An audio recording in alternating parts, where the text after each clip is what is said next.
Hoje a gente vai falar de um tema um pouquinho diferente.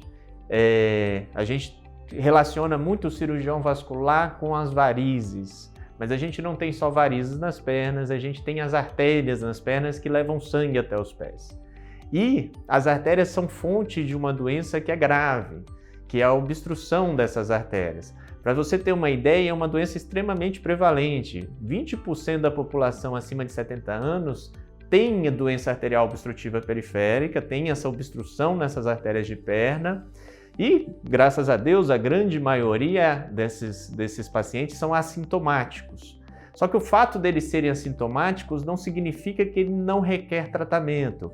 Esses doentes, quando diagnosticam uma obstrução arterial, eles são doentes de alto risco cardiovascular, então são doentes que merecem um acompanhamento, um controle da pressão, controle de diabetes, controle de dislipidemia, porque sabendo que tem uma obstrução nas artérias da perna, como a doença que gera obstrução arterial é uma doença sistêmica, a aterosclerose, essa aterosclerose geralmente não está limitada só nas pernas, está nas artérias do corpo todo, então esse doente tem que ser avaliado como um todo.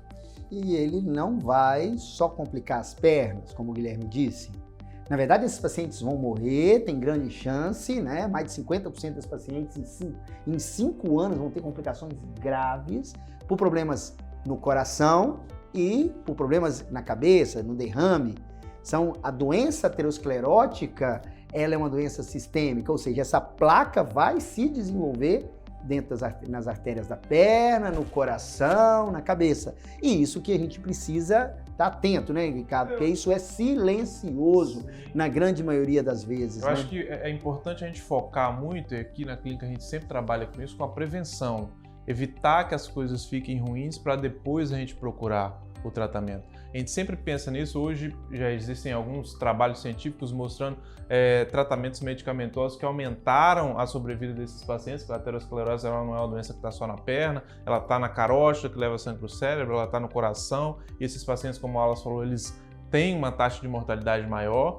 Então, quando a gente foca na prevenção, quando a gente acompanha, faz o tratamento medicamentoso, a mudança do estilo de vida que o Guilherme falou, é muito importante você evitar alguns fatores de risco, você controlar algumas doenças que você possa ter, para que você consiga viver bem de uma forma normal, sem as complicações graves que a gente vê em alguns casos de pacientes que não se cuidam. E nos casos mais avançados, mais uma vez, nesse tipo de caso é fundamental um bom tratamento.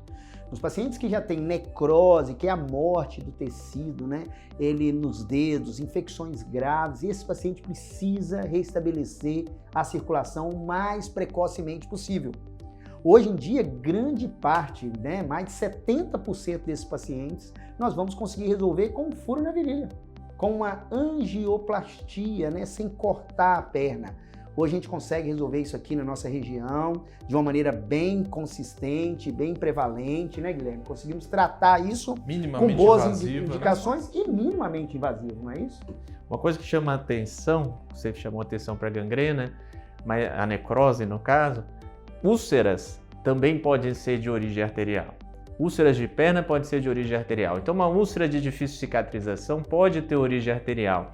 E a gente vê colegas ignorar isso. Então, a gente pega, às vezes, pacientes que estão sendo tratados com úlceras como se fosse uma úlcera varicosa, uma úlcera venosa, fazendo tratamentos de varizes, quando, na verdade, o problema é falta de sangue naquele membro. E já não foi só uma vez, a gente já teve pacientes assim no consultório, e os pacientes, após o tratamento das artérias, após a desobstrução das artérias, evoluíram com a cicatrização daquela úlcera. Essas úlceras são graves, porque a úlcera, a gangrena, me indica que a falta de circulação ali é grave.